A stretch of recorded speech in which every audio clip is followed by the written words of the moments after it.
When I say TPP, you say no! TPP! No! TPP! No! When I say TPP, you say no! TPP! No! TPP! No! When I say TPP, you say no! TPP! No! I'm Jared Bernstein, an economist who served in the Obama White House as the chief economist to Vice President Joe Biden. I'm Lori Wallach, a lawyer and activist who's battled against corporate-controlled trade agreements since the 1990s. We came together to make clear it's not a choice of TPP or nothing. It's between an old model of trade rules, cooked up by a lot of special interests with special access, that not only have failed to deliver the promised benefits, but have done real harm to a lot of people and the planet, versus new rules of the road that can capture the benefits of expanded trade without undermining our democracy and all of the safeguards in which our families rely. It's actually very important to distinguish between trade agreements and trade, or globalization. Globalization is going to occur whether we like it or not, and the key is making sure it works for working people and consumers and not just for corporate interests. Consider the TPP. Only 6 of its 30 chapters, 5,600 pages of text, have anything to do with trade. The other chapters would expand and then lock in vast new corporate rights and powers and constrain government's ability to make sure our food is safe, we have affordable medicine, the planet's not going to be destroyed from climate change. But the problem with the trade debate, as we've had it in the US for the last 3 decades or so, is that the cost side of the equation has been completely ignored. One of the unique things about this election cycle is that the cost side of globalization, now it's finally highly elevated. But the fact that the costs are in the picture makes this a unique moment for renegotiating agreements, for thinking about a very different framework, a different set of rules of the road, where workers' interests are at the core, not just the interests of multinational corporations. We can come to a consensus on a progressive vision of trade that works for all of us. We decided we'd write some of this down so we could share new rules of the road for trade. It's not the only way, but it's sure a better way than TPP. So here are our new rules of the road for trade. As far as the substance of trade agreements, there's some things that just have to be in every trade agreement and some things that shouldn't be in any trade agreement. Here's something that should go into every trade agreement.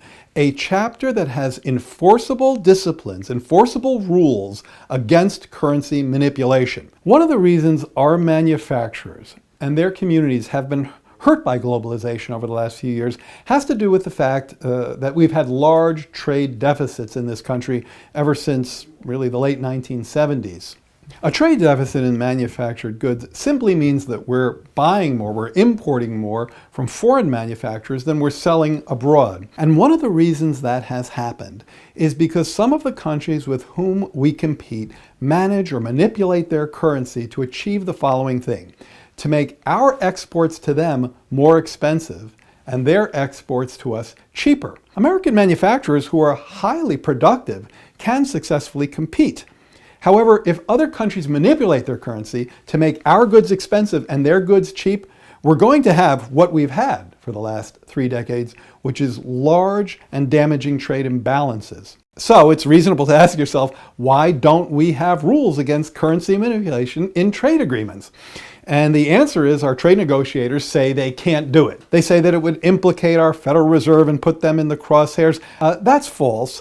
And in fact, the IMF, the International Monetary Fund, has a very well-articulated set of rules on how you can distinguish when a country is manipulating their currency versus standard monetary policy. Our trade agreements continue to fail to have enforceable rules against currency manipulation is one of the reasons we're in the problem that we're in. Just like every trade agreement should have enforceable rules against currency manipulation, every trade agreement should require the signatories to that agreement to implement the environmental and labor standards that are globally recognized. Having the right trade partners is as important as having the right rules. If the goal of your trade agreement is to raise standards of living, wages, create jobs, then you need to have partners that have a democratic form of government, that have the ability to buy some of our exports, that are making improvements on their human rights, their labor rights. You can put the best environmental and labor standards you want in a trade agreement, but if you fail to enforce them, which has often been the case,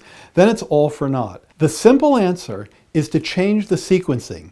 Instead of making trade deals with countries that have insufficient labor and environmental standards and crossing your fingers and hope that they then develop them because now they're trading with us, which, by the way, hasn't been the case. Our market's a very lucrative and enticing thing, so we could use access to our market to promote other countries to raise their labor standards, have better human rights practices. It's a choice, it's just not the one that's in our current agreements. A condition for being a signatory to the agreement is that you already have such standards in place. Now, of course, you're going to have to maintain them, and that's going to take oversight, and I'm not saying that's a simple thing to do. But changing that sequencing gets you started off down the right path much better than the current system. In order for the signatories to these trade deals to actually benefit from the deals, we have to tighten up the rules of origin so that they're not gamed. That simply means that the majority of the parts of a good that comes in from a signatory country must be from that country and not from some country that's outside the deal. Right now, a good can be imported into our country that looks like it's following the rules of origin, but actually isn't because the system was gamed by some country outside the deal, including a bunch of their parts in this good. Far too often what we're doing with these trade agreements is trying to make life very pleasant for the investor class and the multinational class, when what we really want to do is make sure that we get the logistics of trade much smoother so that when it comes to, say, rules about customs and reducing forms and figuring out ways for small businesses to be able to trade more, that's where our energy should be focused. The new rules of the road are going to have to include some measures, but also going to have to take some things out. The core provision of the TPP would empower literally more than 10,000 multinational corporations to sue the U.S. government in front of a panel of 3 corporate attorneys who could award unlimited sums, including for these corporations' alleged lost future profits, to be paid by us taxpayers anytime they think some U.S. law, regulation, court decision undermines the new rights and privileges that the TPP would grant them. There's no outside appeal to those 3 lawyers' decision, and there's no limit on how much they can charge. That's completely backwards. We have our skin in the game instead of the investors themselves having their own skin in the game. U.S. trade agreements shouldn't have the investor-state tribunal system. Those corporate tribunals, they just give a thumb on the scale to already powerful interests. Multinationals don't need a parallel court of justice for themselves.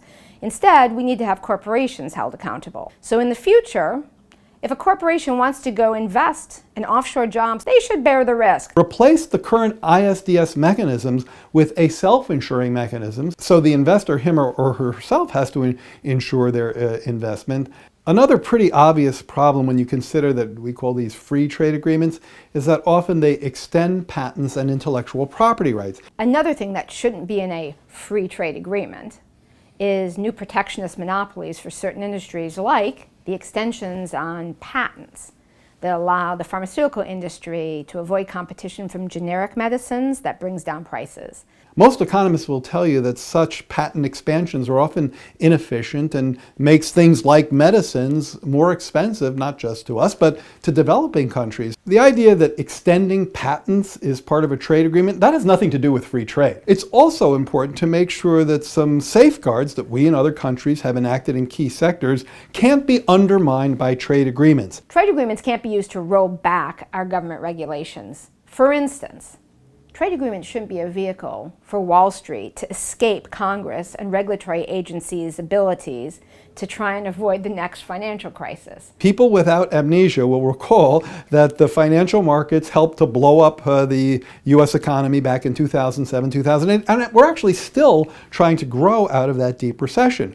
Well, some of these trade deals make enforcing financial market regulations like that very hard to do. And that sort of thing has to come out of these trade deals if we're going to be able to protect ourselves from such abuses. So our trade agreement shouldn't have any rules limiting financial regulation, or for that matter, energy regulation, or for that matter, food safety. It's just not what the agreement should do. The basic rule should be, if we treat foreign and domestic goods the same, foreign and domestic companies the same, foreign and domestic service providers the same, then we the people get to decide what those rules are. As long as we're not discriminating, it's not a trade issue, it's not an investment issue, it shouldn't be in a trade agreement. Another thing that shouldn't be in trade agreements are limits on how the government can spend its money when it's doing government procurement, when it's buying computers or cars for the US government to use. Right now, since Roosevelt, we reinvest that money through Buy America and Buy Local programs, so we create jobs and innovation here. Our notion of what a fair trade agreement would be would not have limits on procurement policy. One of the roots of the problems of today's trade agreements starts with how they're negotiated. 85% of the groups that were able to have outside input into the negotiations for the TPP came from industries and lobbyists such as Big Pharma to try to, for example, extend their patents on medicines. And whenever you have a set of rules, those rules are going to benefit some people and they're going to be costly to other groups of people. And how those benefits and costs meet out is very much a function of who's at the table. The biggest problem we have right now is that multinational corporate interests are crowding out other interests at that negotiating table. This corporate capture really comes at the expense of people's rights to govern their own affairs, to implement the kinds of policies that they fought for, often hard-won gains in the areas of environment and labor rights and product rights. The corporate hijack of our trade agreements just needs to end. We need just to shut down all the corporate advisory committees. Instead, we need to have our trade policy made on the record in the public like any other policy, with notice and comment rulemaking on the record, hearings around the country. We don't need special closed committees of special interests if the public actually has a role. We need to end the secrecy. We need to have trade agreement texts, the proposals the US government is making on our behalf, made public for us to comment on. And then after each round of negotiation, we need to see where the negotiations are. These are not the nuclear codes. These are rules that are going to affect everyone's daily lives. We won't make law in Congress on the secret with no one seeing, and that is what these agreements have become. It has to be moved to the open.